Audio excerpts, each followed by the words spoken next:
Seminar ya atau kajian kita tentang ilmu yang akan diberikan oleh guru kita, dan sama-sama baca basmalah. Bismillahirrahmanirrahim. Ya, perlu kami sampaikan terkait kurikulum vitae agar kita lebih mengenal beliau. Beliau ini nama Sifu Oktra, ya, lebih dikenal dengan nama seperti itu. Alamatnya dari Tangerang. Profesinya sebagai terapis dan trainer baik nasional maupun internasional. Beliau juga sebagai owner Rumah Sehat Ayub Tangerang, pendidik di LKP Sentara Depok, lalu pendidik di NSTC Training Center, founder Totok Perut Moksibusi, dan yang terakhir founder TCM Klasik Indonesia. Nah, itulah sedikit kita mengenal beliau Sifu Oktra, agar kita lebih dekat emosional kita nanti ketika beliau menyampaikan materinya. Nah, mungkin hanya itu dari kami. Selebihnya insyaallah ke depan sampai pukul 11 kita akan ditemani oleh beliau dengan materi yang cukup luar biasa. Kami berikan selebihnya kepada beliau. Tafadhol. Bismillahirrahmanirrahim. Assalamualaikum warahmatullahi wabarakatuh. Innal hamdalillah nahmaduhu wa nasta'inuhu wa nastaghfiruh wa na'udzu billahi min syururi anfusina wa min sayyiati a'malina. May yahdihillahu fala mudilla lahu wa may yudlilhu fala hadiyalah. Asyhadu an la ilaha illallah wahdahu la syarikalah wa asyhadu anna Muhammadan abduhu wa rasuluhu la nabiyya wa rasula ba'dah. Allahumma sholli ala Muhammad wa ala ali Muhammad. Teman-temanku, sahabat-sahabatku di NTB yang dirahmati oleh Allah Subhanahu wa taala, berbahagia sekali hari ini kami dari TCM Klasik Indonesia bisa hadir ke sini. Saya Sifu Oktra ditemani oleh asisten saya yaitu Pak Aceh, ya. Beliau dari Tangerang juga.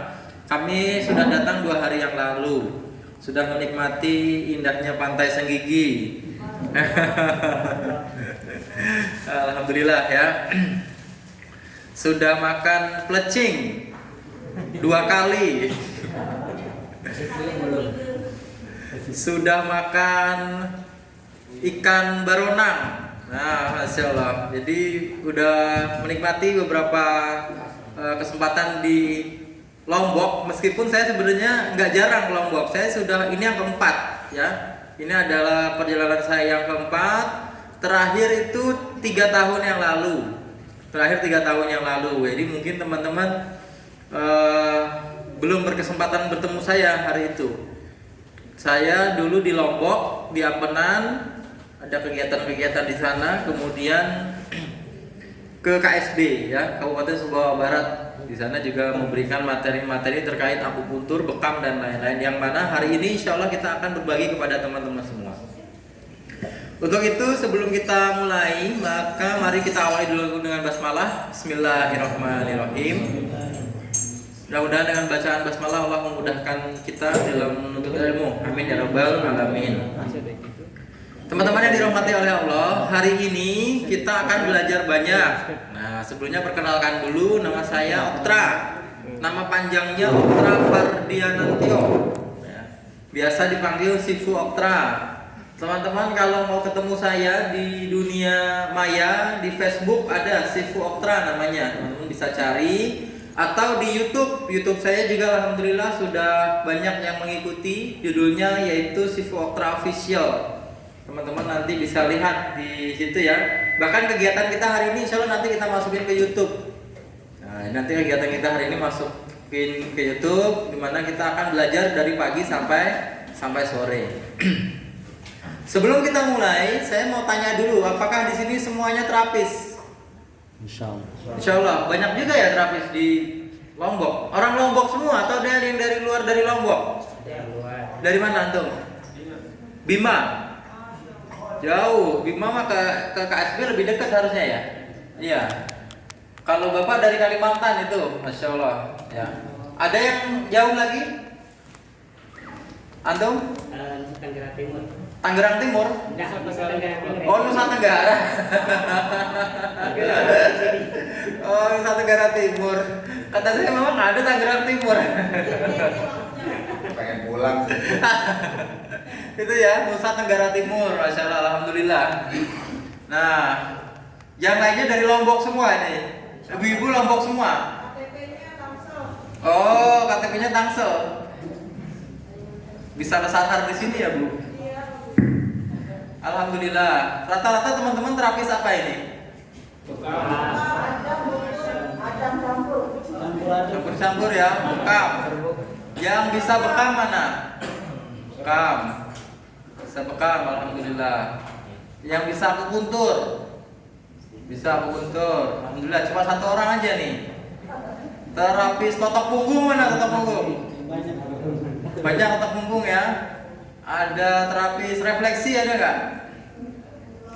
Nah, sesuai dengan judul kita hari ini, kita nanti akan belajar fire cupping, kemudian akupuntur, lalu totok perut. Totok perut motivasi. Ini manfaatnya untuk mengurangi lingkar perut. Jadi teman-teman, ya, supaya lingkar perutnya berkurang. Sekali terapi bisa turun 2-7 cm.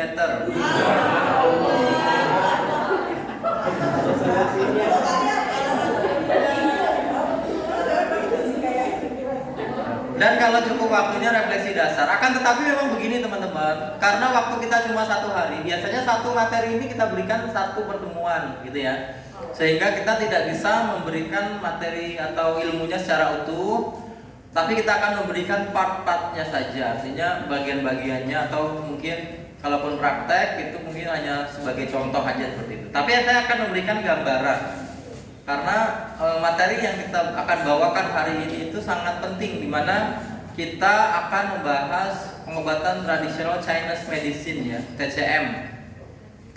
Kita mengenalnya dengan ilmu-ilmu pengobatan Cina seperti itu. Karena saya basicnya adalah seorang akupunturis, saya berangkat dari seorang terapis. Jadi kalau teman-teman apakah Sifu Oktra itu banyak jobnya? Enggak ya. Saya job ngisi keliling-keliling itu nggak banyak Pak, paling setahun cuma 3 kali atau 2 kali. Tidak seperti trainer-trainer lain yang pekerjaannya tuh memang dia keliling untuk memberi trainer. Saya tidak. Saya setahun itu cuma 2 atau 3 kali, termasuk Lombok ini alhamdulillah beruntung. Ya, jadi setahun ini kita keluar 2021 itu ya cuma di sini, cuma ke Lombok dan ya di NTB ini aja. Untuk jadwal lainnya insya Allah nggak ada. Jadi memang saya mengurangi. Kenapa? Karena basic saya adalah seorang terapis. Saya punya rumah sehat, punya klinik, artinya saya punya pasien, gitu ya. Saya punya pasien, yang pasien saya itu tidak bisa saya tinggalkan, sehingga saya mengurangi kegiatan saya untuk keluar. Kalau dulu tahun 2016, 2017 memang saya sering keluar. Ngajar di Sumatera, ngajar di NTB, ngajar di Jakarta, ngajar di Jawa, ngajar di Hong Kong, di Makau gitu ya, di Cina, ngajar sampai ke luar negeri. Tapi di tahun 2018 akhir saya mempensiunkan diri saya untuk banyak ngajar keluar kota. Kenapa? Karena ternyata pasien itu keteteran, tidak bisa kita pegang. Ya, tidak bisa kita pegang, sehingga saya memang jarang sekali keluar. Kalaupun ada kegiatan-kegiatan, ya itu kita laksanakan di sana di Tangerang ya, di Tangerang atau di Jakarta lah, Jabodetabek. Nah itu teman-teman, beberapa hal berkaitan dengan saya. Materi kita hari ini bekam api, akupuntur, totok perut, dan refleksi dasar. Tetapi pada dasarnya materi yang akan kita pelajari hari ini adalah semua yang berkaitan dengan TCM atau berkaitan dengan meridian, yang berkaitan dengan sindrom. Jadi kosongkan dulu gelasnya, nanti banyak materi yang akan kita dapatkan itu. Nah ini profil saya teman-teman, ini ya. Sifu Oktra, terapis, trainer, writer, Oktra Fardianati, @gmail.com, Facebook saya Sifu Oktra, dan YouTube saya Sifu Oktra Official. Nah, itu. Apa yang akan kita pelajari hari ini? Akan kita pelajari satu adalah berkaitan dengan pendahuluan, Yang kedua adalah pengertian meridian. Yang ketiga, manfaat memahami meridian. Tahu di mana rem tangannya, kita harus tahu. Bagaimana ban itu dia berputar, kita harus tahu. Maka dari itu sebelum kita mempelajari, sebelum kita praktek, benar-benar praktek, maka kita harus memahami dasar-dasarnya dulu, atau bisa dibilang kita harus memahami ilmu dasarnya terlebih dahulu. Yang mana ilmu dasarnya yang pertama di sini adalah nanti berkaitan dengan meridian dan sindrom, ya. Udah pernah dengar, Pak? Ibu-ibu ada yang baru pertama kali dengar meridian? Ada nggak, Bu? Sudah tahu ya? Ibu-ibu sudah tahu meridian, Bu? Belum. Bapak sudah tahu meridian apa belum? Kalau udah tahu ntar saya suruh pulang, kan udah tahu. Nah, yang kedua memahami sindrom. Kenapa kita harus memahami sindrom? Karena berkaitan dengan tindakan tadi. Artinya begini, tidak semua orang boleh diakupuntur, ya. Tidak semua orang boleh dibekam basah. Tidak semua orang boleh dilakukan bekam api. Tidak semua orang boleh difasdu. Apa yang membuat membedakan itu apa? Itu yang disebut dengan sindrom. Orang yang lagi kedinginan nggak boleh dibekam basah, ya, karena pada dasarnya dia kekurangan energi, sehingga energinya harus ditambah. Nanti bagaimana cara memahaminya, ya nanti akan kita pahami insya Allah di sini. Nah, baik teman-teman, tentunya sudah nggak sabar ya untuk mengikuti materi kita. Nah, ini yang pertama, meridian adalah suatu jalur di permukaan tubuh. Waduh, hilang. Mana dia tadi?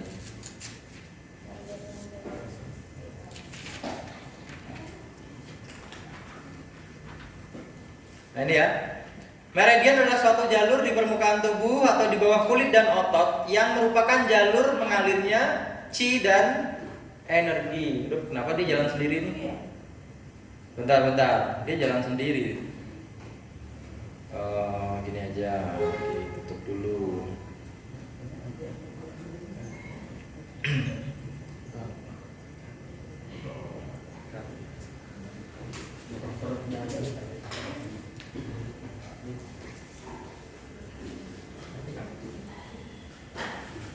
Dia jalan sendiri.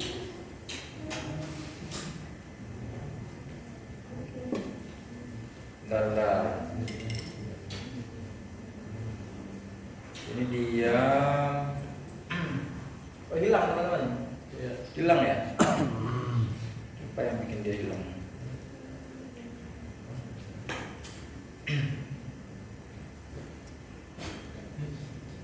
Bentar ya.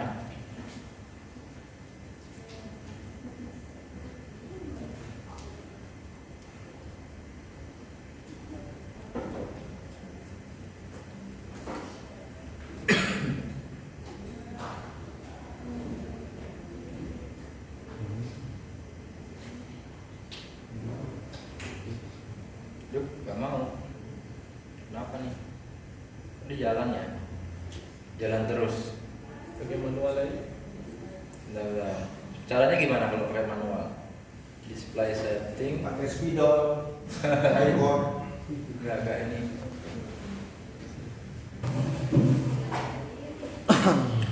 Tadi kita sudah membahas apa yang dimaksud dengan sudah berbicara tentang meridian. Jadi area kerja kita itu adalah meridian, Pak. Sedangkan meridian adalah suatu jalur di permukaan tubuh di bawah kulit dan otot yang merupakan jalur pengalirnya qi yang berasal dari organ Changfu. Nah, coba saya jelaskan satu persatu ini.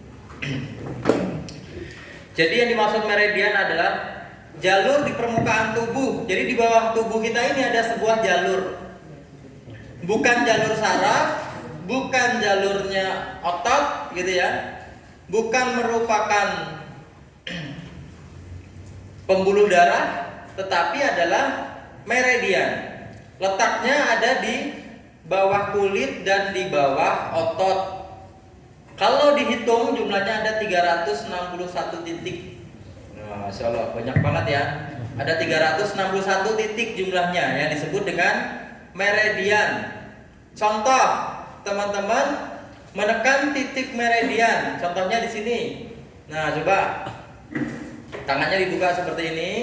Nanti ada titik meridian namanya Sanqiao nomor 3 di sini. Ini ya. SJ3 itu di sini.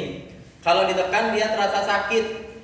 Pertemuan antara tulang kelingking dengan tulang jari manis di bawah sini.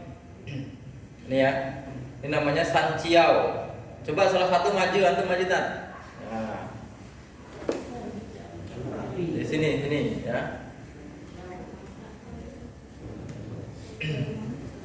Nah, ini kiri aja. Nah, posisinya ada di sini nih teman-teman. Nah, di sini ada jari kelingking, ini ada jari manis. Di tengah-tengahnya nanti ada pertemuan, sudut pertemuan itu ya. Nah, ini adalah Sanqiao. Kalau orang ada gangguan badannya dingin atau demam, dia akan terasa sakit saat dipegang. Terasa nggak? Rasa. Rasanya apa? Nyaman ya. Nah, ini titik yang digunakan untuk menurunkan demam. Jadi kalau punya keluarga demam, dia usah buru-buru cari paracetamol. Ya. Tekan aja di SJ3. Apa namanya tadi? Sanqiao nomor 3. Di sini titiknya. Nah, titik ini bisa di akupuntur, bisa di akupressor. Nah, di sini titiknya. Kalau yang di depan, di antara ibu jari namanya adalah Hegu, usus besar nomor 4. Ini adalah contoh meridian. Nah, ini ya. Nih. Nggak kelihatan. Nah, nih. Antara ibu jari dengan jari telunjuk, di tengah-tengahnya nanti nih, yang bos besar nih, otot besar ini, nanti di sini ada usus besar nomor 4. Kalau ditekan terasa sakit, berarti usus besarnya bermasalah. Nah, nih. Sakit ya? Nah, nih. Nah, silakan duduk.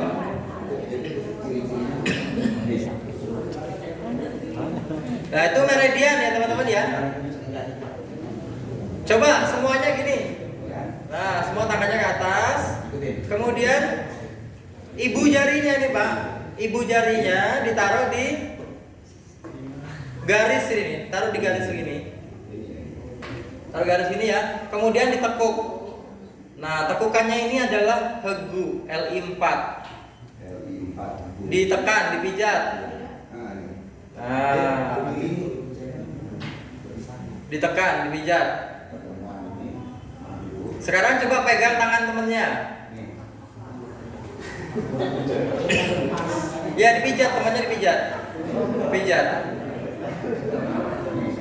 Kalau pijat sendiri kan mungkin nggak terasa ya. Ditekan ke dalam. Nah. Apa rasanya? Sakit. Yang merasakan sakit berarti ada sumbatan di jalur meridian usus besarnya. Ada sumbatan di situ. Nah, itu ya. Coba di sini. Sini posisinya ya. Nah, ada lagi meridian namanya BL2, bladder, kandung kemih nomor 2. Letaknya ada di wajah. Posisinya ada di sini nih, alis. Ya kan, ya alis teman-teman nih. Ada alis. Nah, alis itu kan ada sudut alisnya nih. Ujung alis. Teman-teman pegang ujung alisnya, nanti di situ terasa ada lekukan di situ. Terasa ada lekukan? Nah, lekukan itu adalah titik BL2. Kandung kemih nomor 2. Nah, coba ditekan ke dalam. Nah, gitu ya. Titik kandung kemih nomor 2. Caranya begitu tadi. Di sini ada alis di sudutnya nanti tuh Pak, ujung alis itu nanti ada lekukan. Rasanya apa? Sakit. Nah, Titik itu adalah salah satu titik yang digunakan untuk mengobati gangguan pada mata minus, mata plus, itu titiknya salah satunya ada di situ. Nah, ini ya. Coba semuanya bareng-bareng dipegang alisnya, ditekan ke dalam. Nah, Mana yang belum? gitu ya. Kalau pusing, vertigo itu juga salah satu titiknya juga. Ya, di batas garis. Nah, itulah yang dimaksud dengan meridian. Contoh meridian, karena jumlahnya tadi ada berapa, Pak? 361 titik meridian itu baru meridian utama. Belum meridian istimewa. Belum meridian ekstra, ya kan? Ada akse poin. Kalau dipelajari semua, totalnya lebih dari 5.000 titik. Masya Allah. Bayangkan betapa rumitnya Pak tubuh kita, ya enggak? Tubuh kita itu rumit banget. Allah yang bisa menciptakan tubuh kita itu, di mana setiap incinya itu ternyata adalah titik-titik untuk pengobatan. Udah dikasih tahu semua oleh Allah, kalau sakit perut di sini titiknya, kalau sakit mata di sini titiknya, kalau sakit pinggang di sini bisa dikasih tahu titiknya semuanya. Itu yang disebut dengan titik-titik meridian. Ya. Merupakan jalur mengalirnya qi. Qi itu adalah energi. Ya, yang berasal dari organ changfu. Changfu itu organ padat dan berongga. Jadi di dalam tubuh kita itu ada organ padat dan organ berongga. Organ padatnya itu adalah contohnya jantung, liver, ya, limpa itu adalah contoh organ padat. Organ berongganya contohnya adalah usus kecil, usus besar, ya, limpa itu lambung itu adalah contoh organ berongganya. Nah, setiap organ itu memiliki jalur meridiannya masing-masing. Paham nggak, Pak? Ya. Jadi setiap organ tubuh itu memiliki jalur meridiannya masing-masing. Lambung punya jalur meridiannya sendiri. Jantung punya jalur meridiannya sendiri. Hati punya jalur meridiannya sendiri. Kantung empedu punya jalur meridiannya sendiri. Semua punya jalur meridiannya masing-masing. Kalau teman-teman tahu jalur meridian itu ada di mana, dan ada di mana, tentunya kalau ada orang sakit tinggal pencet, tinggal di akupuntur, tinggal di kop, tinggal di moksibasi, ya kan? Itu yang disebut dengan apa? Stimulasi meridian, yaitu melakukan terapi kepada jalur meridian tersebut. Misalnya ada orang batuk. Kalau ada orang batuk, ya udah teman-teman, batuk itu berhubungan dengan organ apa? Paru-paru. Berarti yang diperbaiki meridian apa? Paru-paru. Ada orang sakit perut, mencret, diare, gitu ya. Hubungannya dengan apa, Pak? Usus besar, gitu kan? Berarti yang diperbaiki siapa? Meridian usus besarnya. Ada orang kena gangguan liver, hepatitis. Yang terganggu apanya itu? Hatinya, livernya kan yang bermasalah. Berarti yang diperbaiki jalur meridiannya siapa? Hati. Itu yang dimaksud dengan menstimulasi meridian. Permasalahannya adalah, masalahnya apa, Pak? Kita tidak tahu. Kita harus tahu dulu jalurnya, ya enggak? Ya kan? Kita harus tahu titik-titiknya dulu, karena setiap meridian itu jumlah titiknya berbeda, tidak sama antara satu meridian dengan meridian yang lain. Contoh, jantung punya 9 titik. Sedikit ya, Pak? Ya. Jantung itu cuma 9 titik. Kandung kemih itu 67 titik. Ya. Kandung kemih itu ada 67 titik. Paru-paru hanya 11 titik. Kalau ngapalin paru-paru itu paling gampang ya, jantung, paru-paru, perikardium itu gampang karena jumlahnya cuma 9, 9, 11. Paru-paru cuma 11 titik. Tapi lambung ada 45 titik. Ayo bro, mulai bingung. Ya enggak? Banyak jumlahnya. Meridian satu dengan yang lain jumlahnya berbeda. Nah, nanti kita akan ketahui ya teman-teman ya, insyaallah. Nah ini target pembelajaran kita apa? Target pembelajaran 1. Peserta mampu menjelaskan teori dasar meridian. Yang kedua, peserta mampu menjelaskan dan menyebutkan 12 meridian umum. Nah, teman-teman bisa sambil buka PDF-nya ya. Peserta mampu menjelaskan teknik-teknik stimulasi pada meridian. Peserta mampu memahami sindrom dan patogen pada meridian. Peserta mampu mempraktekkan teknik stimulasi pada meridian. Itu targetnya ya, targetnya.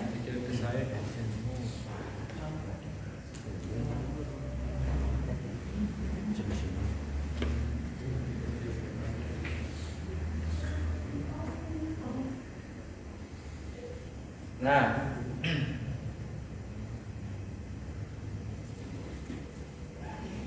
manfaat titik meridian. Apa manfaat kita belajar titik meridian? Manfaatnya banyak sekali, Pak. Karena titik meridian ini adalah jalur mengalirnya apa? Energi atau chi. Chi itu apa, Pak? Energi. Pernah dorong mobil, Pak? Pernah ya? Pernah ngangkat air? Pernah dorong motor? Nah, kita mendorong itu pakai apa? Pakai energi. Kenapa lampu bisa hidup? Karena ada energi berupa aliran listrik. Sekarang coba lampu ini, Pak. Lampu ini di atas saya nih. Kalau kita mau nyalain lampu ini, caranya gimana? Hidupkan saklar. Ada? Enggak, cara hidupinnya gimana ini? Ya? Ditekan, Pak. Apanya yang ditekan? Saklar. Saklarnya ditekan, bener nggak? Ya. Antara saklar dengan lampu yang menghubungkan apa? Kabel.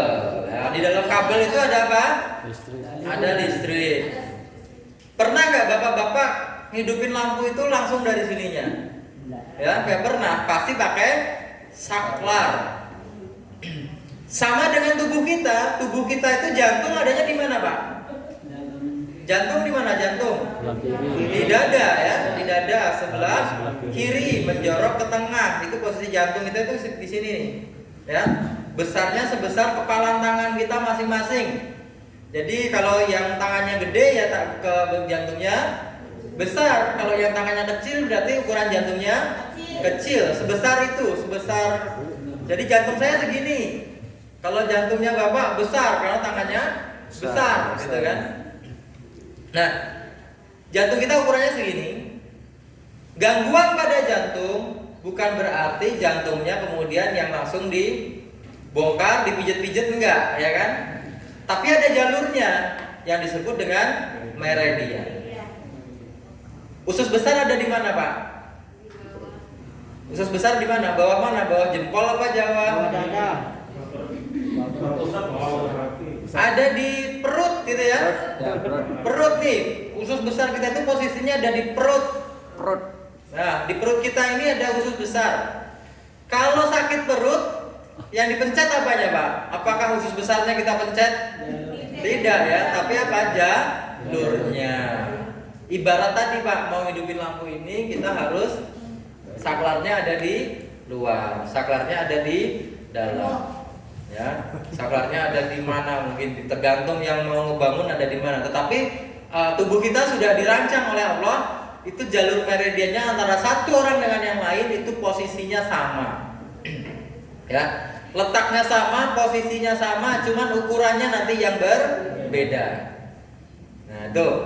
Manfaatnya satu apa? Mempelajari titik meridian. Jadi kalau kita memahami titik meridian, satu, kita bisa menyeimbangkan yin dan yang tubuh. Yin itu adalah dingin, yang itu adalah panas. Jadi panas dan dingin di tubuh kita bisa kita seimbangkan dengan adanya jalur meridian.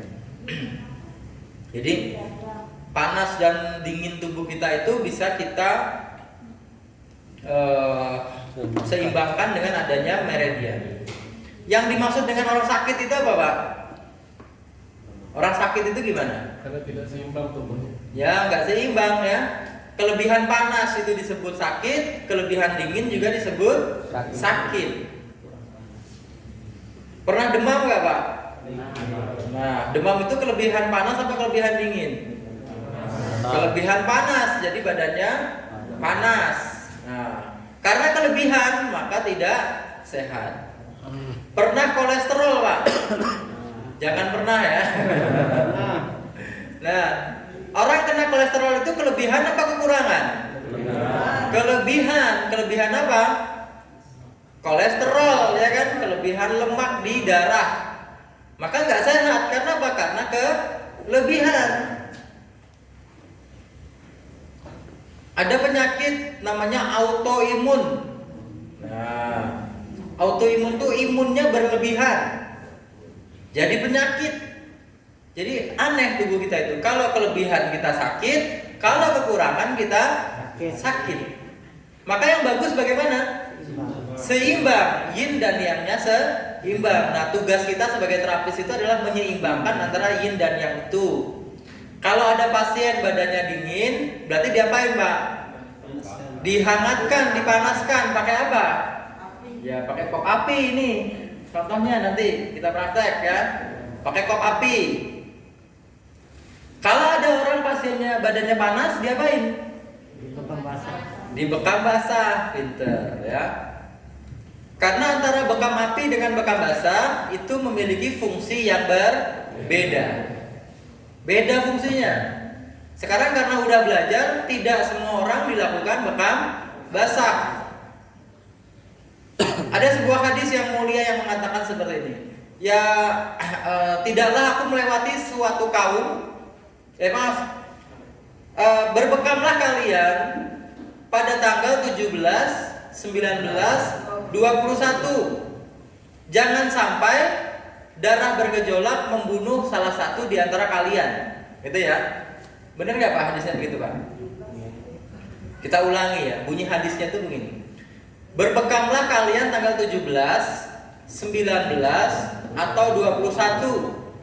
Jangan sampai darah bergejolak membunuh salah satu di antara kalian. Kuncinya apa, Pak? Satu, di situ Rasulullah memberikan kepada kita tanggal-tanggal sunnah untuk berbekam. Tanggal berapa? 17, 19 atau 21. Kunci yang kedua, manfaat bekam itu apa? Apa manfaatnya tadi berdasarkan hadis tadi? Membuang darah yang bergejolak ya. Jadi fungsi bekam yang kedua berdasarkan hadis tadi kita dapat dua hal ini. Pertama, mengetahui tanggal sunnah bekam. Yang kedua, fungsi bekam adalah membuang darah yang bergejolak. Pertanyaannya, darah yang bergejolak itu yang kayak apa? Apakah orang yang dibekam itu selalu darahnya bergejolak?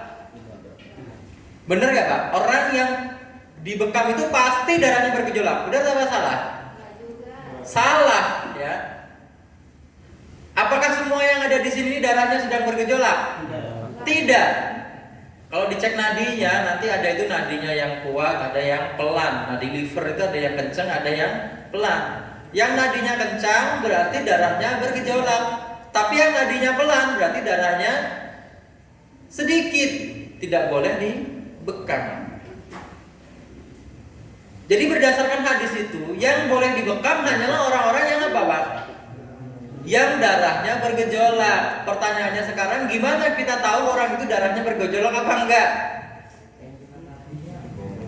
Dari mana, Pak? Dari bekas bekamnya. Ya, dari bekas bekamnya.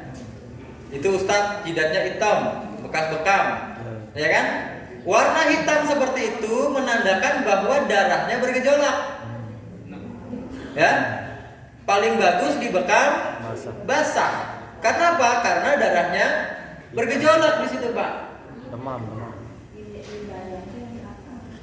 Jadi ciri-ciri area tubuh seseorang itu darahnya bergejolak atau tidak, cirinya yang pertama apa? Dilihat dari apa? Warna kop. Warna kop. Kalau teman-teman ngekop, ya kan? Di kop itu badan pasien.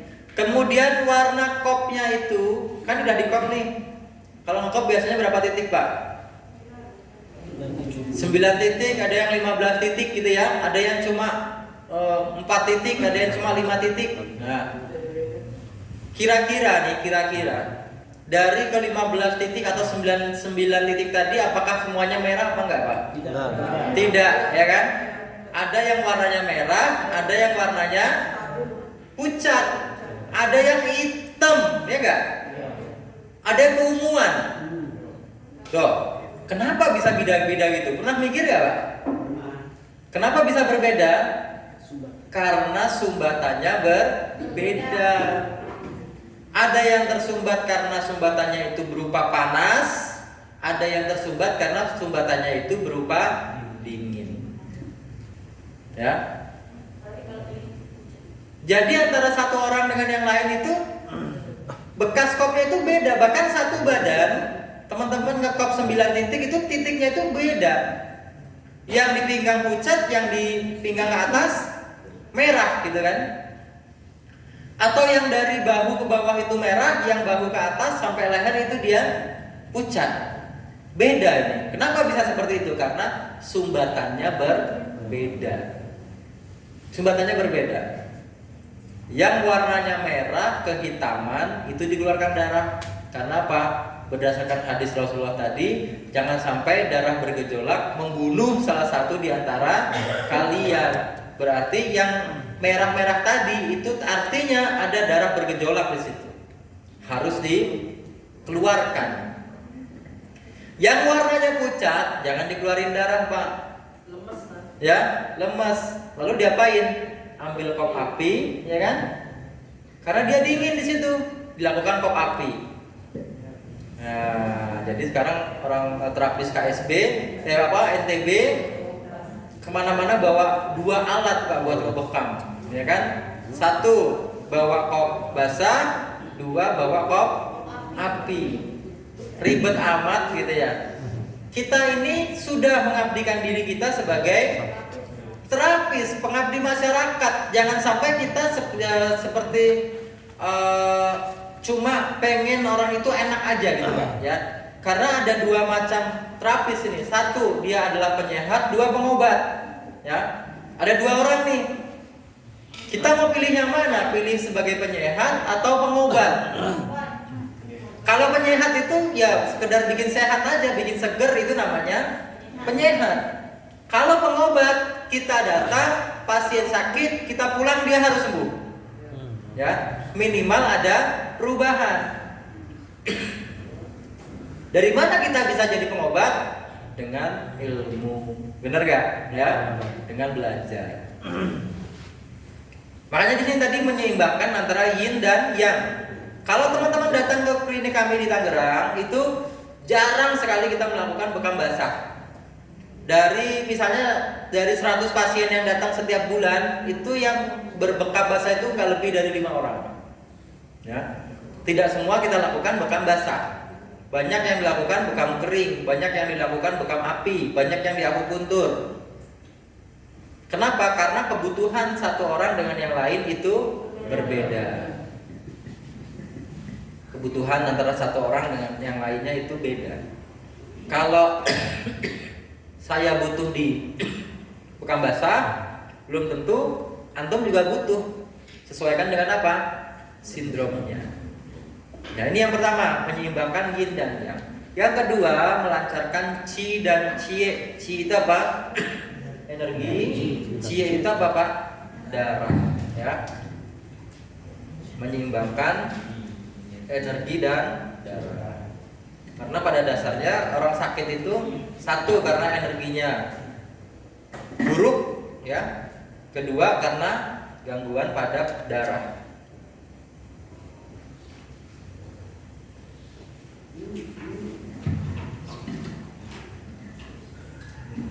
Yang ketiga, menguatkan cengci. Cengci itu apa? Cengci itu kekuatan alami tubuh.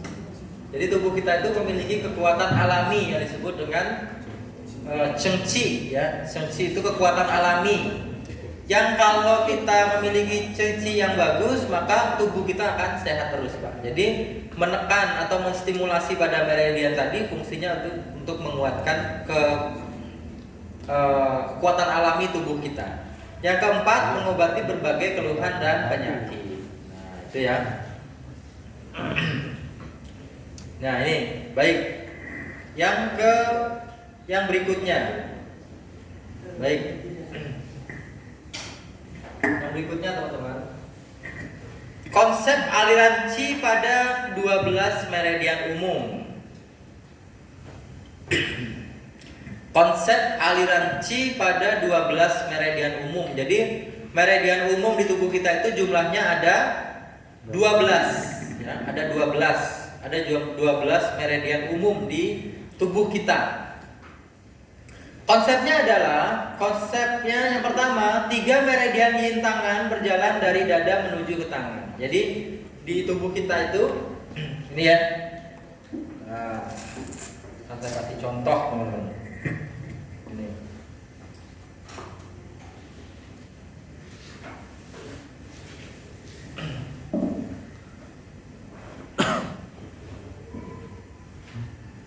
Nah, ini.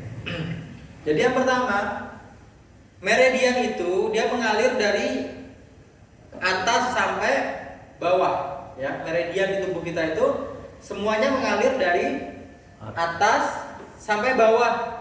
Ada yang dari bawah ke atas. Jadi aliran meridian di tubuh kita itu beda, Pak. Ada yang mengalir dari atas ke bawah, ada yang mengalir dari bawah ke atas. Nah, meridian di tubuh kita dibagi menjadi meridian yin dan meridian yang. Meridian yin itu adalah meridian yang berada di tubuh bagian dalam. Ini coba tangannya semua dibuka gini. Nah, ini ya. Tangan kita yang bagian putih ini disebut meridian yin. Ya. Yang bagian luar ini disebut dengan meridian yang. Ini yin, ini yang, gitu ya. Yin, yang. Yin. Nah, kenapa disebut yin? Karena putih. Yin itu segala sesuatu yang sifatnya putih. Putih itu artinya yin, gitu ya. Yang hitam itu adalah yang. Nah, ini meridian yin di sini ada 3 meridian, Pak, yaitu meridian jantung, perikardium, dan paru-paru. Mengalirnya dari atas ke bawah. Jadi aliran meridian jantung, paru-paru, dan perikardium itu mengalir dari atas ke bawah. Nanti akan kita kasih contoh titik-titiknya. Meridian yang tangan ini ya. Jadi di kanan dan kiri ada nanti, Pak. Kanan ada, kiri ada, karena dia berpasangan. Meridian yang dia mengalir dari bawah ke atas, terbalik, ya. Jadi aliran meridiannya itu kalau yin tangan, tadi apa saja yin tangan tadi, Pak? Jantung, paru-paru, perikardium. Ada 3 ya. Mengalir dari mana? Dari atas ke.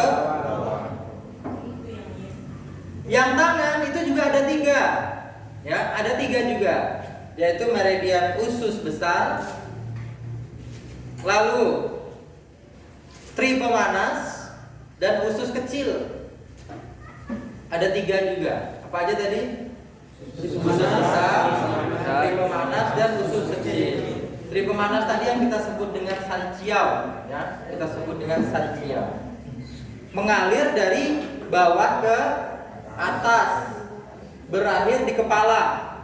Kalau tadi dia mulai dari dada, turun ke bawah sampai ke ujung-ujung jari. Itu meridian yin. Kalau meridian yang mengalir dari bawah ke atas, dari ujung jari berakhir di kepala.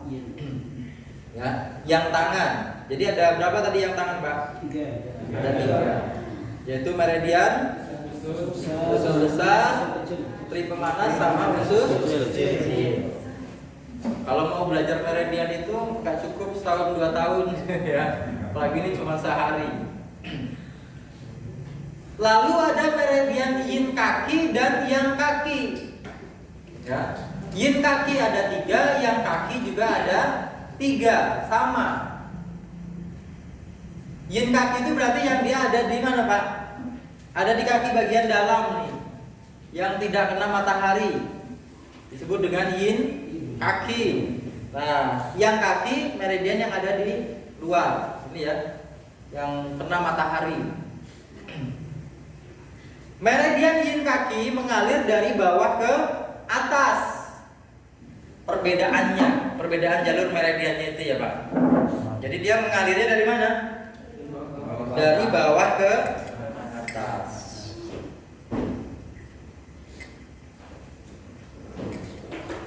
Mengalir dari bawah ke atas. Jumlahnya ada 3 meridian yin kaki itu. Ada meridian limpa, hati, ginjal. Adanya di kaki semua. Naik sampai ke perut, ya, berakhir di perut itu 3-3-nya itu. Bahkan ada yang berakhir di dada, ya. Lalu meridian yang kaki juga ada 3, Pak, yaitu meridian apa tadi? Lambung, kantung kemih, dan kantung empedu, ya, ada 3. Nah, itu konsepnya seperti itu. Kalau meridian yin kaki mengalir dari bawah ke atas, yang kaki mengalir dari atas ke bawah. Jadi aliran meridiannya itu dia berbeda. Nah, jumlahnya berapa? Nah, ini ya. Jumlahnya berapa, Pak? Ada banyak ini ya. Nah, usus besar ada 20 titik, tri pemanas ada 23 titik, usus kecil ada 19 titik. Tenang aja, semuanya nggak kita pelajari hari ini. Kemudian, nah nih. Waalaikumsalam, Masya Allah, Habib Alwi.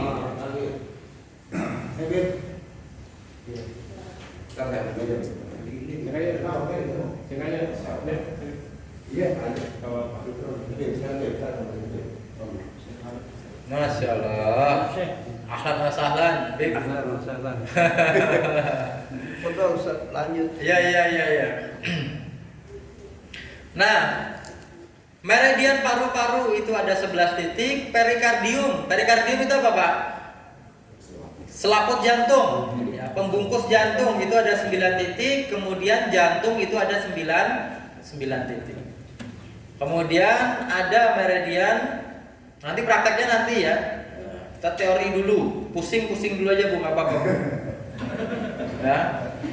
Kalau nggak paham, pura-pura paham aja. Oh iya. Oh gitu. Oh. Ya. Prakteknya nanti nggak sesusah ini ya. Lambung ada 45 titik, empedu ada 44 titik, kandung kemih ada 67 titik. Jumlahnya nanti ada banyak sekali ya, 361 semuanya nanti. Saya nggak akan bahas semuanya juga karena pusing juga jelasin satu-satu ya. Nah, limpa ada 21 titik, hati 14 titik, ginjal 27 titik. Itu meridian, Bu. Makanya orang kalau belajar meridian itu sangat menyenangkan ya, nggak cukup setahun 2 tahun untuk mempelajari meridian. Tapi kalau sudah paham meridian, orang dengan keluhan apapun tinggal colek, ya kan? Ada orang pingsan, oh titiknya di sini. Ada orang sulit melahirkan, oh titiknya ada di sini. Oh ada orang stroke, oh titiknya ada di sini. Hipertensi, oh titiknya ada di sini untuk menurunkan tensi. Batu ginjal untuk mengeluarkan batunya gimana caranya? Oh ada di sini, gitu ya. Batu ginjal, judulnya batu ginjal. Berarti yang bermasalah organnya apa, Pak? Ginjalnya. Yang diperbaiki meridian apa? Ginjal. Selama ini kalau ada batu ginjal diapain, Pak? Operasi. Operasi ya. Padahal saya banyak pasien itu kita tangani dengan refleksi, alhamdulillah batunya keluar di tempat. Ya, bisa keluar di tempat, alhamdulillah. Pakai pijat, refleksi dan akupressure. Jadi pasien datang, kita refleksi, kita akupressure kurang lebih 1 jam, kemudian dikasih minum yang banyak, nanti dia ke kamar mandi keluar itu batunya. Ya, alhamdulillah.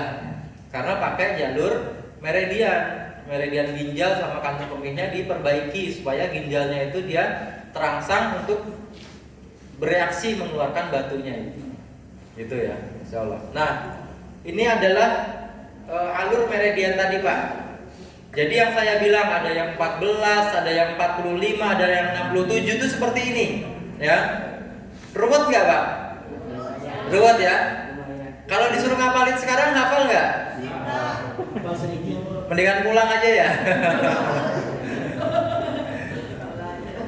Ya, ada yang mengalir dari atas, ada yang mengalir dari bawah. Jadi di tubuh kita tuh ada aliran seperti ini.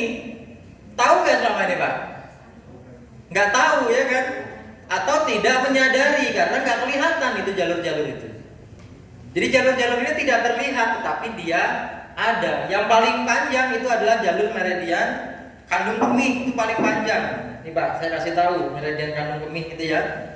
Dia mengalir dari mata naik ke atas, gitu kan? Kemudian dia turun ke kepala, leher, turun sampai ke pinggang, dia nanti turun ke sini nih. Nah, dia pantat ke bawah dan dia naik lagi. Naik lagi. Kurang ajar ya, naik lagi ya, udah di bawah dia naik lagi. Ya, dari sudut mata kita nih, ya. Nih sudut mata kita bagian ujung nih. Sudut mata kita ini adalah meridian kandung kemih nomor 1 nih, Pak, di sini. Gitu ya. Nah, dia naik ke atas, ke belakang ini. Turun sampai ke betis. Bukannya dia turun, dia naik lagi. Ya kan? Naik lagi. Kemudian baru turun sampai nanti ke ujung kelingking bagian luar.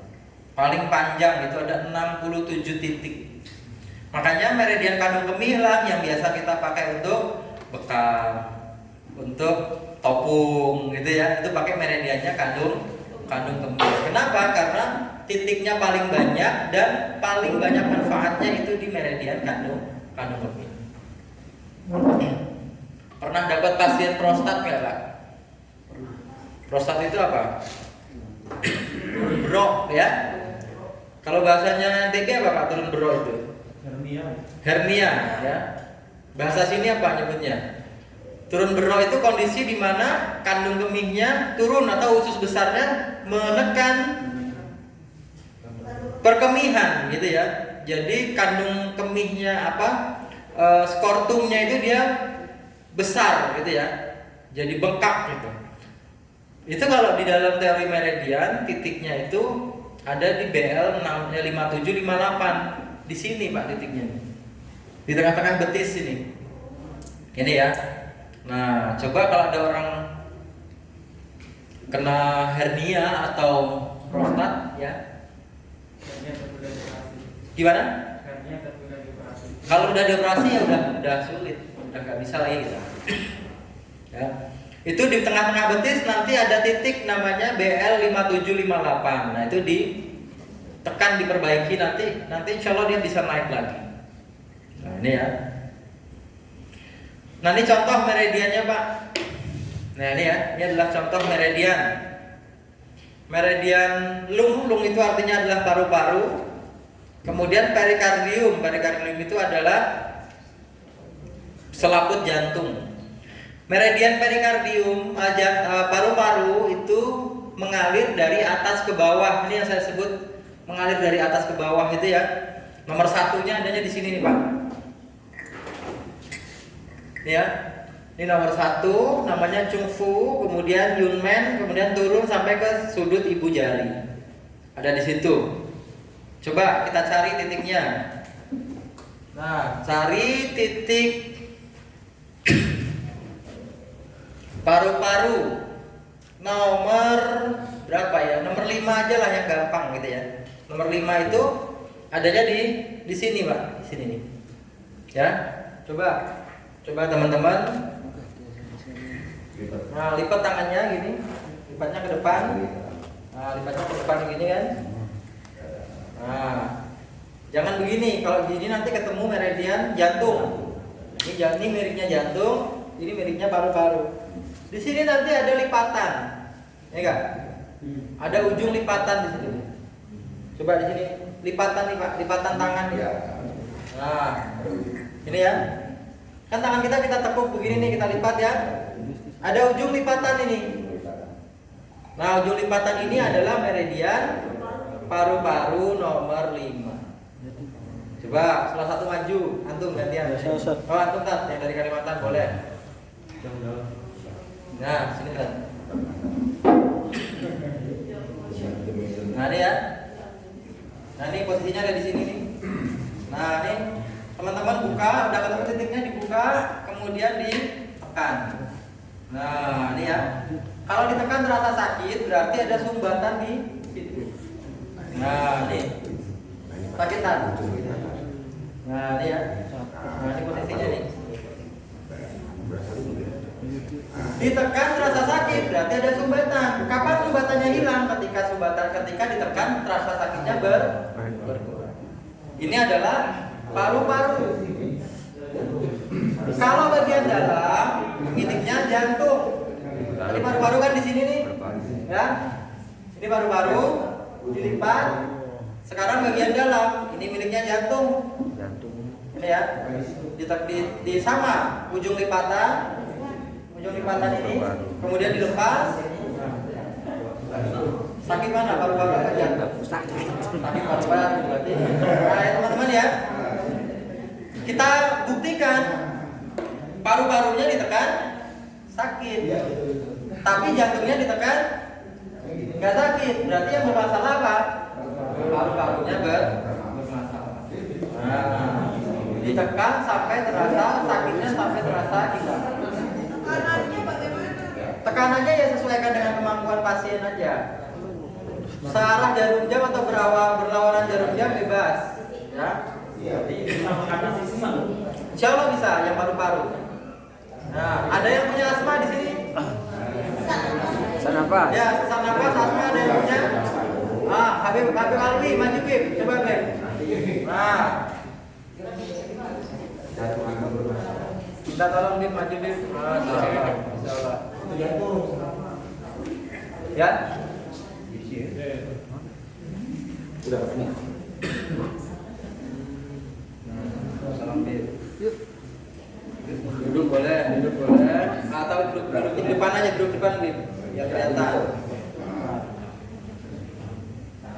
Ya. Nah, teman-teman, meridian paru-paru itu mengalir dari atas ke bawah. Mulai dari bawah tulang klavikula. Di sini ada tulang klavikula, Pak. Tulang yang keras di sini nih. Ya. Ada tulang klavikula. Di sudutnya ini nanti ada titik paru-paru nomor 1. Nah, di sini. Ini ya. Titik paru-paru nomor 1. Biasanya di sini tekan sakit gak gitu? Sakit ya. Ini posisinya teman-teman. Coba. Ini tulang klavikula, ya.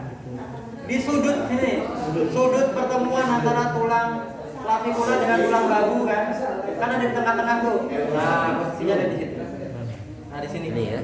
Nah, ini. Sakit ya? Terasa nih. Nah, ini dia. Ini disebut dengan titik alarm. Ya.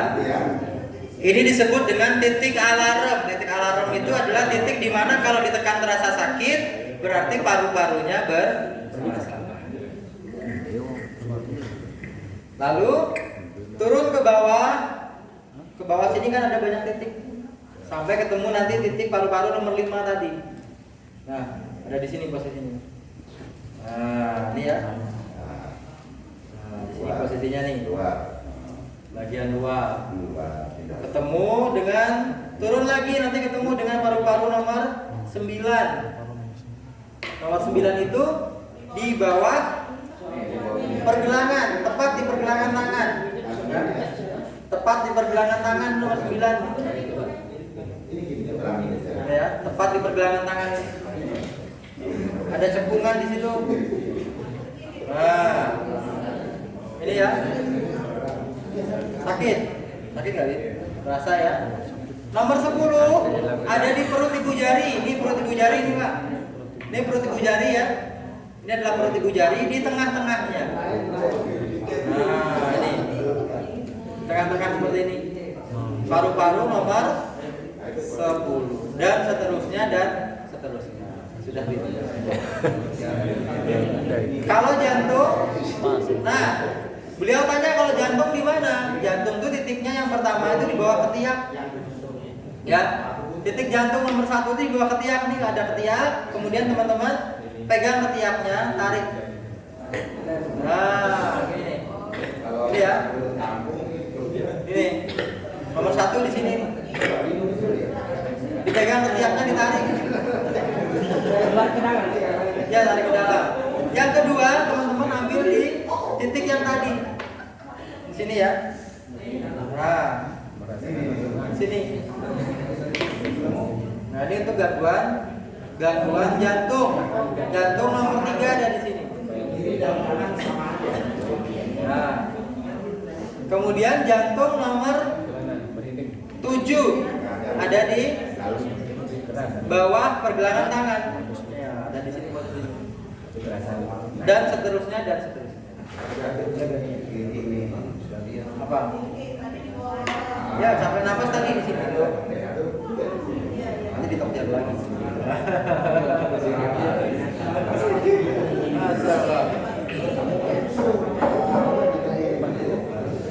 Gitu ya teman-teman ya. Nah, ini aliran meridiannya seperti itu. Banyak sekali titiknya. Nih ya. Ini. Nah, yang ini nih Pak, ini adalah meridian usus kecil. Ini nih. Mengalir dari bawah ke atas. Pernah kena frozen shoulder nggak Pak? Frozen shoulder tuh salah bantal ya, salah bantal. Oh ya. Nah, salah bantal itu posisinya biasanya di mana? Sakitnya di mana? Tekuk. Nah, kalau kita paham meridian, kita tahu yang bermasalah itu adalah meridian usus kecil. Kenapa? Karena ternyata dilewati oleh meridian usus kecil. Tinggal diperbaikin aja. Ya. Tinggal diperbaiki aja. Oh, di sini oh berarti usus kecil saya bermasalah, ada sumbatan di situ. Gitu ya, teman-teman ya. Nah, ini ada banyak sekali meridian, saya nggak akan jelaskan satu-satu karena akan banyak sekali.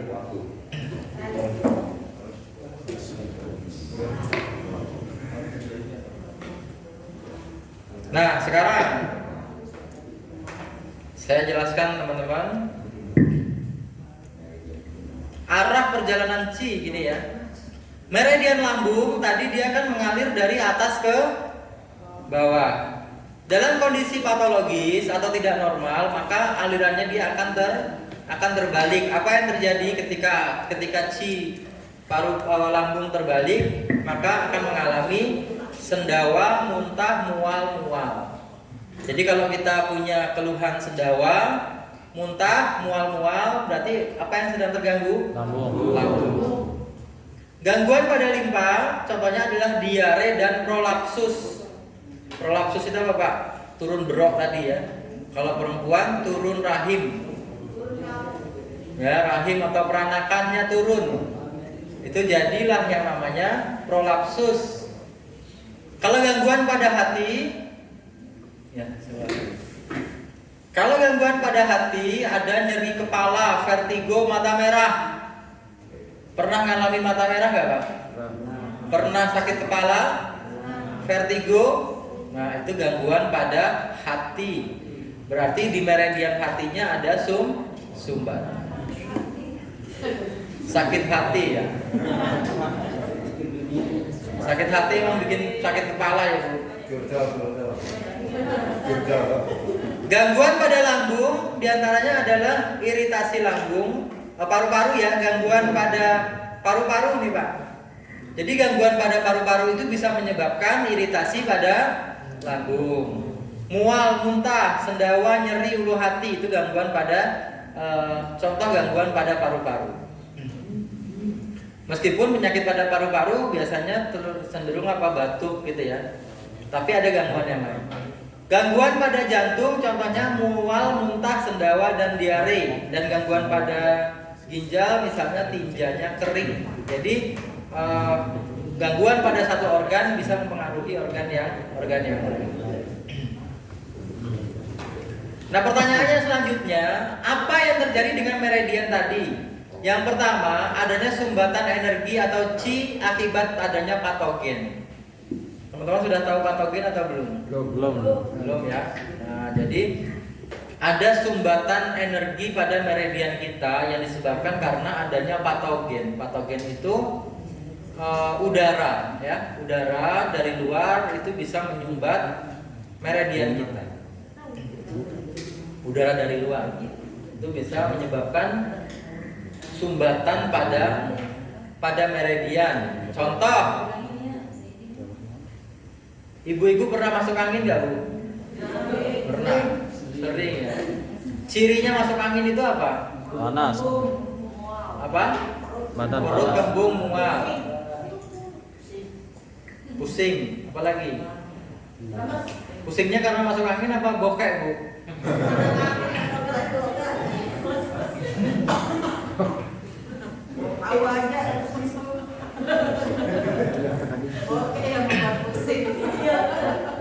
Jadi orang itu Bu, kalau di Jawa nih ya, nggak tahu kalau di NTB saya nggak paham. Orang di Jawa itu kalau habis bepergian, kepalanya pusing, nanti dibilang apa? Masuk angin, gitu ya. Kepalanya pusing dibilang masuk angin. Habis bepergian, batuk-batuk, bilangnya apa? Masuk angin. Habis bepergian atau dari mana gitu perutnya kembung, bilangnya apa? Masuk angin. Pinggangnya pegel, bilangnya apa? Masuk angin. Semua penyakit judulnya masuk angin. Telinganya berdenging, masuk angin. Sakit gigi, masuk angin. Misalnya nih pulang dari pergi, aduh mak, aku sakit gigi. Oh, kamu sih tadi nggak pakai jaket, itu masuk angin, gitu kan? Obatnya cuma satu Pak, obat kerokan, ya. Obatnya cuma satu, kerokan. Apa? Kalau kita nggak tahu ilmunya, mungkin kita menganggap itu lucu. Tapi kalau kita tahu ilmunya, kita akan tahu bahwa itu benar. Kenapa bisa? Karena ada patogen yang masuk ke dalam tubuh, ya. Ada udara dari luar yang masuk ke dalam tubuh. Berupa apa? Berupa angin, berupa dingin, berupa panas, dan lain-lain. Jadi sifatnya angin itu apa Pak? Berhembus dari satu tempat ke tempat yang lain. Itu adalah sifatnya angin. Benar ya? Ada angin tuh. Jalan, tahu ada di sini, gitu ya. Itu adalah sifatnya angin. AC nih Pak. AC ini ngeluarin apa? Angin. AC-nya diam apa bergerak? Bergerak dari satu tempat ke tempat yang lain. Karena sifat angin seperti itu. Gitu ya. Yang kedua, sifat angin adalah membawa materi apapun yang disentuhnya. Contoh, ada pohon daunnya jatuh, gugur, kena angin. Daunnya gimana? Terbang, ya kan? Karena tersentuh oleh angin. Ada angin judulnya puting beliung, ya kan? Puting beliung itu bawa apa Pak? Apa aja yang dibawa, yang disentuh terbawa oleh angin puting beliung kan? Bawa rumah, rumahnya terbawa, ada motor, motornya ke bawah, ada tukang baksonya di bawah, sama gerobak-gerobaknya, gitu kan? Sama duitnya sekalian. Jadi membawa materi apapun yang disentuhnya. Angin yang masuk tubuh manusia juga begitu. Makanya ada angin panas, ada angin dingin. Angin panas itu berarti angin yang membawa panas masuk ke dalam tubuh. Misalnya teman-teman ada di lapangan tuh, lapangan hawanya gimana Pak? Panas. Berarti angin yang berhembus adalah angin panas masuk ke dalam tubuh kita. Sekarang nih AC. AC ini panas apa dingin? Dingin. Dingin. Berarti dia membawa angin apa? Dingin. Angin dingin ke dalam tubuh. Masuk ke dalam tubuh kita melalui pori-pori, mencari meridian apa yang lemah. Ya, mencari meridian apa yang lemah, karena meridian kita tadi kan jumlahnya banyak ya Pak. Ada berapa jalur? 300. Jalurnya ada berapa? 12 jalur. Jumlah titiknya ada berapa? 361 titik. Dan angin itu masuk ke dalam tubuh kita mencari meridian mana yang lemah, karena tidak semua meridian itu lemah. Buktinya apa? Tidak semua meridian itu lemah. Tadi ditekan ada yang sakit, ada yang tidak. Buktinya ada meridian kita yang kuat, ada meridian kita yang lemah. Masuk dia ke tubuh kita, kalau meridian ginjalnya yang lemah jadi beser, jadi sakit pinggang. Kalau meridian lambungnya yang lemah atau usus besarnya yang lemah, jadi perut kembung, jadi mencret, diare, dan lain sebagainya. Kalau meridian liver yang lemah, jadi sakit kepala, jadi mata merah. Ya kan?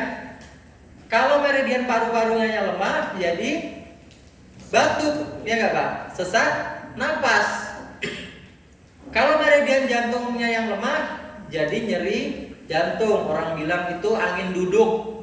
Ya kan? Karena kenapa? Angin masuk ke meridian jantung mencari meridian itu yang lemah. Jadi masuk akal ya Pak. Kenapa orang dulu bilang sakit gigi itu masuk angin, sakit kepala masuk angin, perut kembung masuk angin.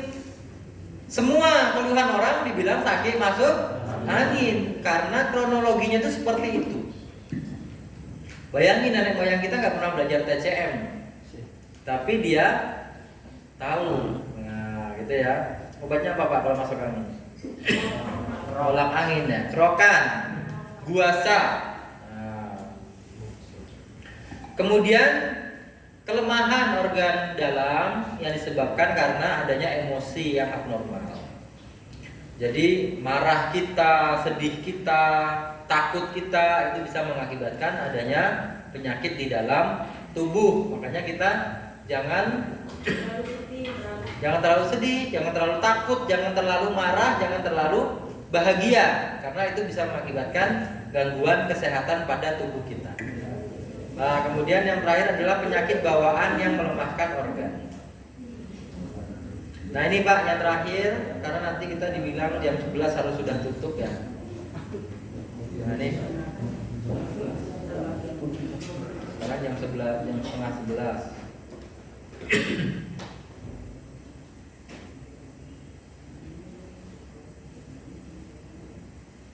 Nah ini adalah materi kita, yaitu teknik stimulasi pada meridian. Ini akan kita bahas, yang akan kita praktekkan insya Allah nanti siang ya. Nanti siang kalau kita akan praktekkan.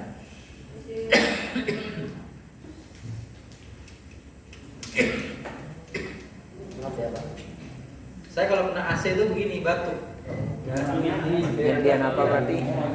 Meridian. Masuk angin. Gak kuat AC memang. Saya di rumah itu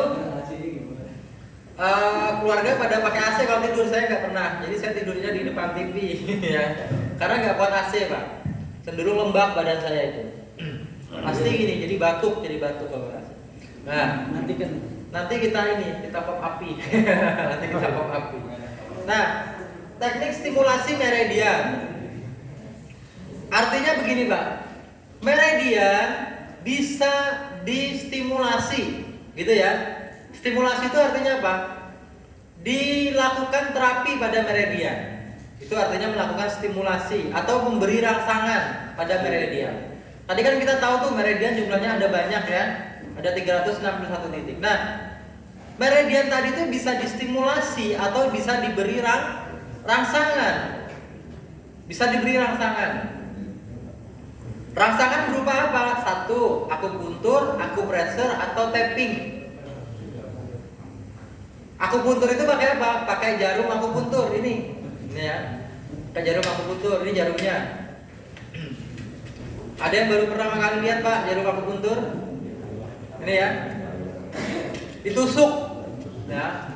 Badannya ditusuk pakai jarum akupuntur. Fungsinya untuk apa? Untuk menguraikan adanya sumbatan. Jadi kan tadi tuh sumbatannya kayak Habib Alwi tadi ada di sini ya. Nah, ini ada sumbatan di sini.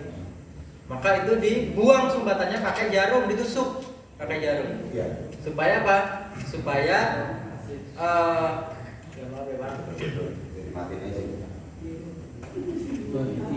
Waduh, bisa ya. Ya. Sekali coba. Bisa kalah ya. Kasih.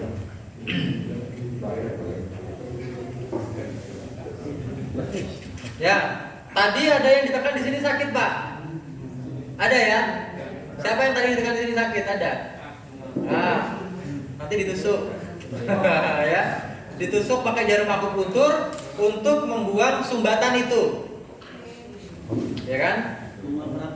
BL2 Pak, kandung kopi nomor 2. Kemudian ada nanti yang mata kakinya itu ditekan sakit, ya kan? Nah, itu nanti ditusuk di situ. Jadi setiap bagian tubuh kita itu boleh dilakukan penusukan akupuntur kecuali HT1 ini nggak boleh di jantung nomor 1 tadi ini nggak boleh di akupuntur, tapi bisa dipijat.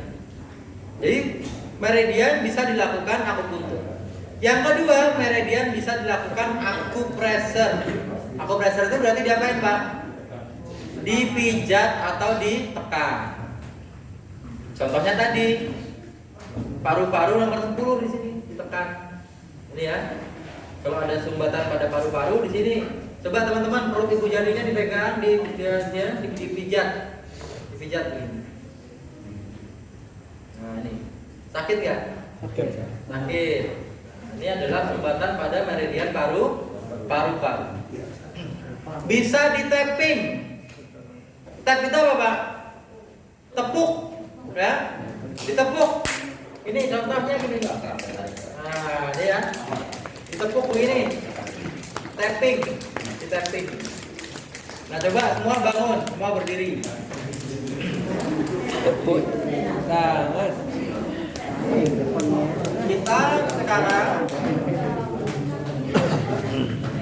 Kita sekarang coba praktek senam meridian. Senam meridian ya. Teknik yang dipakai adalah tapping atau tepuk. Nah, Pak Aceh di video Pak Aceh. Waduh, videonya depan. Nah, Pak Aceh. Video di depan. Dari mana kita tahu kan kita nggak tahu Pak. Ya udah di tap aja ya, di tapping caranya. Satu, cara yang pertama itu adalah tangannya semua keluar gini. Kiri dulu keluar. Nah ini keluar. Kemudian ditepuk Pak. Mulai dari coba perhatikan ya. Mulai dari lipatan tangan sampai ke pergelangan tangan. Caranya begini. Ini ya. Nah. Nah,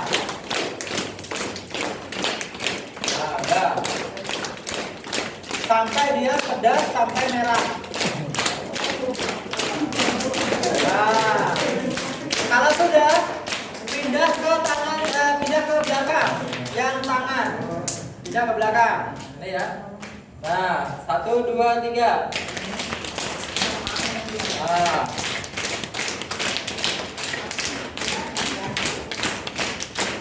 Nah, ini.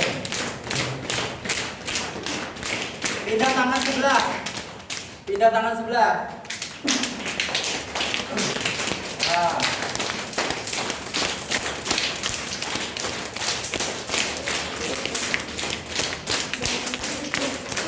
Belakang lagi yang tangan.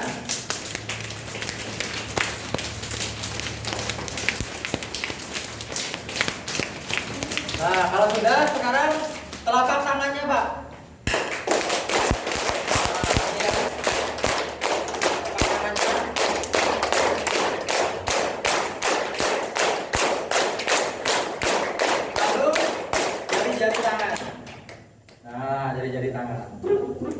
Nah, dari jari tangan. Dari jari tangannya. Karena di ujung-ujung jari itu ada titik cing tangan namanya ya. Kalau sudah, sekarang ujung kepalanya ditekuk. Puncak kepala. Nah, pasitnya dilepas boleh, biar kena. Nah, ini. Nah, ini ya. Ditepuk-tepuk sampai terasa enak. Kalau sudah, pinggir Pak, samping pinggir ini. Ini meridian kantung empedu. Sakit gak? Nah, enak ya. Nah, nih. Caranya begini Pak. Dia jalan ini ya, dari depan ke belakang ini. Nah, ini ya. Dari depan ke belakang dijalanin gini. Nah. Kalau sudah, kemudian bahu. Nah, bahu.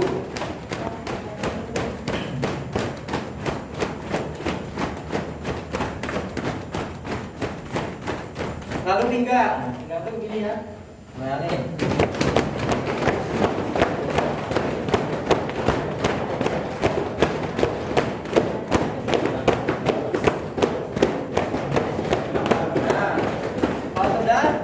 Bawah pusar Pak, ini ya, bawah pusarnya aja. Nah, pelan-pelan aja ya. Oke, cukup, terima kasih. Seger ya, alhamdulillah ya. Itu teknik apa namanya? Ya, menggunakan teknik tapping ya.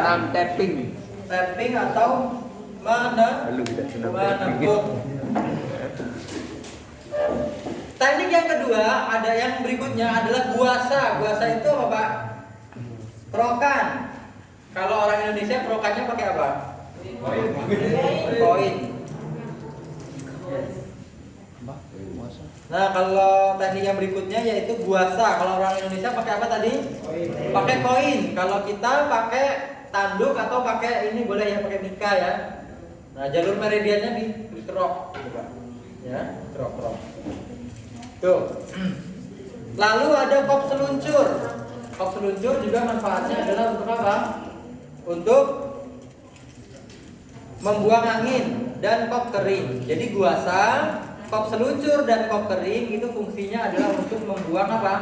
Membuang angin dari dalam tubuh. Yang berikutnya adalah moksibasi. Moksanya mana Pak Aceh? Nah, ini.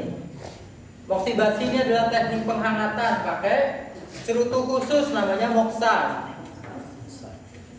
Udah pernah lihat belum teman-teman moksa?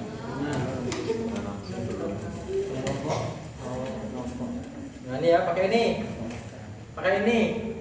Jadi nanti salah satu ujungnya dibakar, kemudian dihangatkan di titik-titik meridian untuk membuang lembab, membuang dingin dari dalam tubuh. Nah, jadi pakai ini nanti. Lalu kop api itu adalah ini tadi, ya, dilakukan pengakopan dengan api khusus, dengan alat khusus. Insya Allah nanti beberapa akan kita praktekkan ya. Nah, moksibasi inilah yang kita pakai untuk terapi totok perut. Jadi nanti kita mengurangi lingkar perut pakai apa? Pakai terapi moksibasi. Jadi perutnya nanti dihangatkan. Jadi ini dibakar, kemudian didekatkan ke perut, bukan ditempelin Pak, ya, tapi didekatkan. Terapi totok perut moksibasi itu fungsinya satu, untuk membuang lembab dan dingin dari perut sehingga perutnya nanti akan sehat. Tuh. Kemudian ada kop basah, ada terapi lintah, tergantung bagaimana kita akan mempraktekannya. Itu ya, itu adalah beberapa teknik stimulasi pada meridian. Nah, ini contoh ya, ini adalah kop kering, ini adalah terapi moksibasi, ini contohnya ya. Contoh beberapa terapinya. Sampai sini ada yang mau ditanyakan teman-teman? Ada pertanyaan sampai sini? Tapi kalau tapping teman-teman itu banyak fungsinya. Ya, bagus, boleh.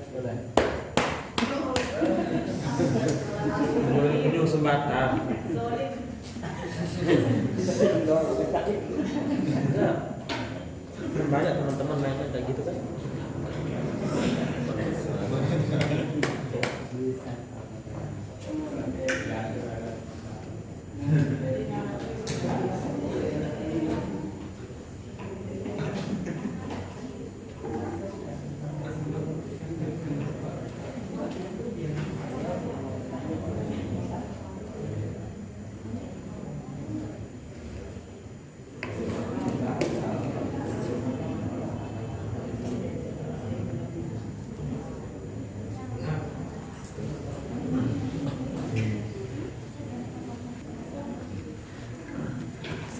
Bismillahirrahmanirrahim. Terima kasih atas waktu yang diberikan. Yang saya tanyakan Ustaz Sifu kaitan dengan sumbatan yang di ginjal atau yang mengalami batu ginjal yang sudah cukup besar, misalkan 6 atau 7 dan sampai 8 cm, kemudian terjadi pecah dengan terapi dan berbagai macam cara. Namun yang masalah berikutnya adalah sumbatan-sumbatan dari hasil pecahan itu akan ada sobekan-sobekan di jalur ureternya. Nah, bagaimana cara menangani yang seperti ini? Ya, titik dan solusi bagi yang sudah pecah. Sudah keluar. Ya, banyak yang keluar, namun hasil pecahnya darah. Ya, terima kasih. Assalamualaikum warahmatullahi wabarakatuh. Waalaikumsalam warahmatullahi wabarakatuh. Jadi alhamdulillah, Pak siapa namanya? Komarul Zaman. Baik ya, alhamdulillah dapat pertanyaan yang bagus sekali. Jadi ada kasus batu ginjal 8 cm. 8 cm itu besar, Pak. Ya, kemudian diameter 8 cm dan sudah pecah, sudah sebagian sudah keluar, akan tetapi justru melukai saluran kemihnya. Bagaimana cara mengatasinya? Satu, kalau sudah seperti itu berarti itu batu harus keluar semua, ya. Karena kalau masih ada yang tertinggal, meskipun lukanya nanti kita perbaiki, maka tetap akan melukai. Maka yang pertama, batu itu harus keluar semua. Artinya terapinya dilanjutkan, ya, dirutinkan lagi. Yang kedua, untuk mengatasi keluhan tadi, yaitu adanya perlukaan di jalur ureter atau saluran kemih tadi, maka minum herbal, ya. Minum herbalnya bisa gamat atau kapsul ikan gabus untuk mempercepat proses penyembuhan pada luka.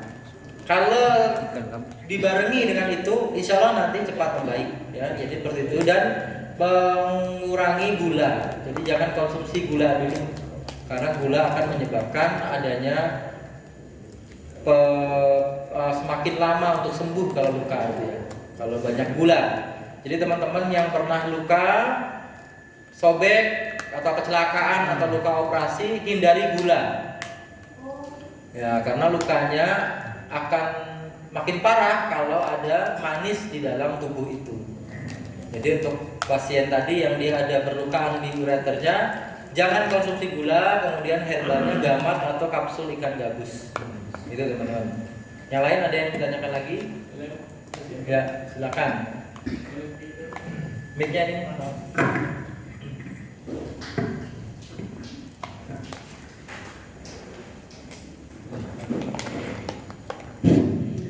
Yang ingin saya tanyakan mengenai yang dibilang Sifu tadi, tidak semua orang bisa dibekam api, akupuntur, tetap perut. Nah, tipe orang yang tidak boleh seperti itu, yang kayak gimana Sifu? Baik ya. Pertanyaan yang kedua cukup bagus. Jadi tadi saya bilang memang nggak semua orang boleh dibekam basah, tidak boleh semua orang boleh akupuntur. Kita harus memahami fungsi dari terapi itu dulu, Pak. Ya, fungsi dari terapi itu kita harus paham dulu. Contoh, bekam basah fungsinya adalah menarik energi, gitu ya. Teman-teman perlu pahami ini. Jadi yang disebut terapi bekam basah sifatnya dia adalah menarik energi atau sedatif.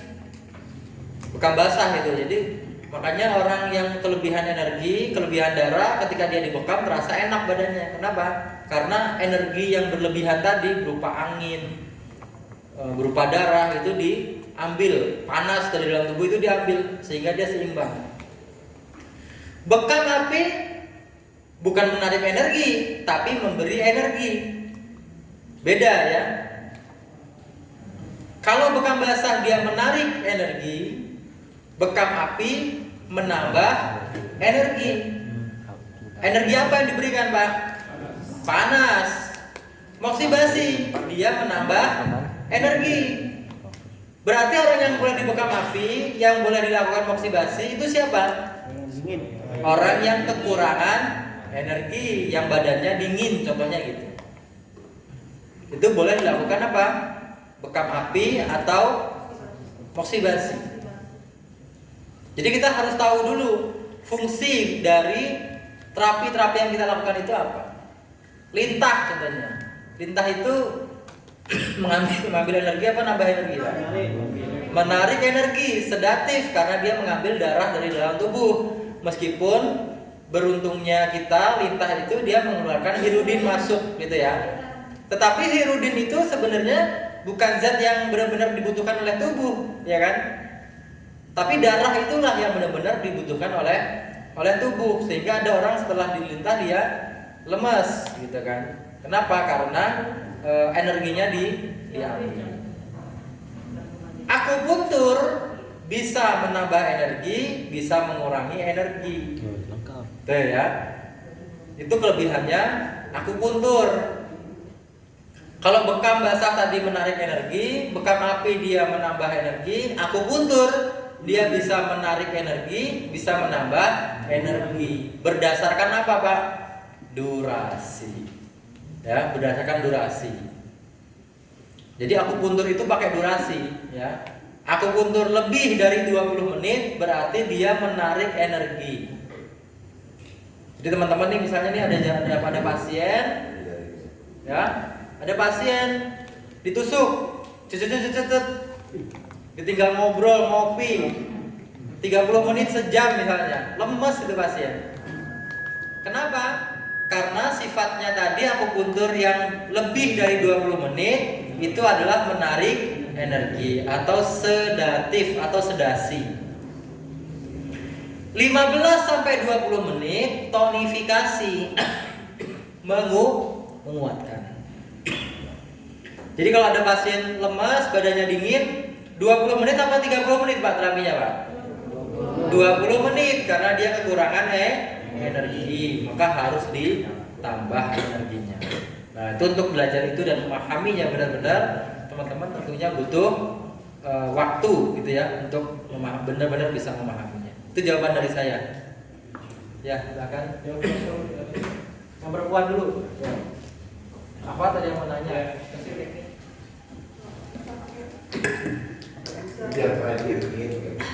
Assalamualaikum warahmatullahi wabarakatuh. Saya mau menanyakan tentang totok perut, Pak. Sifu, maksudnya gini, kalau dari sini kan kita lihat bahwa totok perut itu menggunakan metode moksibasi. Sedangkan yang saya pernah lihat atau maksudnya pernah mencari tahu tentang totok perut itu adalah menggunakan sistemnya touching ya, maksudnya skin to skin, maksudnya untuk pemijatan dan lain sebagainya. Apakah totok perut di sini memang hanya khusus untuk dengan metode moksibasi atau ada perpaduan antara touching dan itu moksibasi? Terima kasih. Assalamualaikum warahmatullahi wabarakatuh. Waalaikumsalam. Terima kasih atas pertanyaannya. Jadi totok perut moksibasi ini kita mengkombinasikan 3 teknik Bu. 1 teknik pernapasan, 2 teknik moksibasi, 3 pemijatan. Nah, fungsi dari pernapasan tadi apa? Untuk membuang gas asam lambung di perut, gitu ya. Jadi gas asam lambung itu dibuang melalui proses pernapasan. Ambil nafas, keluar nafas. Yang dipakai adalah nafas perut, gitu ya. Kalau asam lambung bisa keluar, nanti otomatis perutnya enak nggak kira-kira? Enak. Yang kedua adalah teknik moksibasi. Dihangatkan. Fungsinya dihangatkan itu 1 untuk membuka sumbatan pada meridian. Kedua, manfaatnya adalah untuk mengurai lemak, gitu ya. Jadi kalau perutnya udah panas, nanti diurai lemaknya kan. Nanti kan perut lemaknya akan terurai. Yang ketiga, pemijatan. Ini adalah teknik terakhir. Asam lambungnya udah dibuang, perutnya udah dipanaskan, barulah lemaknya itu nanti dibuang, dilumerkan pakai teknik pemijatan. Maka kita pakai 3 teknik itu sekaligus. Dan manfaat totok perut moksibasi bukan hanya untuk mengurangi lingkar perut karena kita pakai meridian. Jadi nanti bermanfaat untuk 1, mengatasi miom dan kista. Ya. Jadi alhamdulillah banyak pasien kita yang sembuh miom dan kistanya dengan terapi totok perut moksibasi. Yang kedua, bermanfaat untuk mengatasi ejakulasi dini pada laki-laki. Ya. Ada meridian yang kita stimulasi namanya REM, ya. Meridian REM itu fungsinya untuk apa? Untuk meningkatkan fungsi seksual. Yang ketiga, bermanfaat untuk membuang asam lambung, kemudian untuk mengatasi diabetes. Karena ada meridian limpa yang kita stimulasi di situ. Dan lain-lain.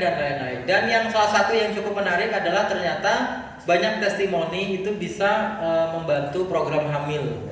Ya, program hamil. Jadi yang sulit punya keturunan setelah ditotok perut moksibasi, alhamdulillah bisa berkurang lingkar perutnya. Bisa hamil gitu ya. Adapun bonusnya adalah lingkar perutnya berkurang. Jadi lingkar perut berkurang itu bonus. Ada titiknya itu. Ada titik-titiknya. Nah ini kalau mau belajar totok perut moksibasi sebenarnya nggak cukup sekedar seminar gini kan. Jadi memang harus dibuka kelas khusus untuk totok perut moksibasi. Ya, karena ada salah satu peserta kita di Jakarta yang sekarang itu langganannya artis Bu, ya artis dan Sungkar keluarganya artis itu pakainya totok perut moksibasi itu, gitu. Bagus hasilnya bagus alhamdulillah. Itu ya. Pertanyaan lagi silakan. Ya silakan langsung aja. Satu lagi silakan kan mau tanya antum. Waalaikumsalam. Saya mau tanya tentang bagaimana cara penanganan jantung kirinya itu di apa ya? Kaki bagian katupnya, bagian bawah. Oh katupnya ya. Ya. Baik. Kasusnya adalah katup jantungnya yang bermasalah. 1, teman-teman harus memahami bahwa semua permasalahan jantung selalu berhubungan dengan perikardium. Begini ya. Semua permasalahan jantung selalu berhubungan dengan perikardium. Perikardium itu apa? Pembungkus jantung atau selaput jantung. Artinya kalau jantungnya bermasalah, perikardiumnya pasti bermasalah. Sehingga terapinya nanti nggak cuma jantungnya yang diperbaiki, tapi perikardiumnya juga. Maka terapinya nanti terapi titik meridian jantung dan titik meridian perikardium. Nah nanti yang diambil berarti titik-titiknya adalah titik jantung sama perikardium itu. Jadi gitu ya. Titik meridian jantung nanti ada di sini. Nah perikardium nanti ada di tengah. Nanti insya Allah akan kita praktekkan, kita ajarin caranya. Itu insya Allah. Baik teman-teman, sudah jam 11. Tentunya kita harus berpisah sementara. Kita lanjutkan nanti insya Allah 1:30 karena sudah menjelang sholat Jumat. Insya Allah itu teman-teman dari saya. Assalamualaikum warahmatullahi wabarakatuh. Subhanallah wa bihamdika asyhadu an la ilaha illa anta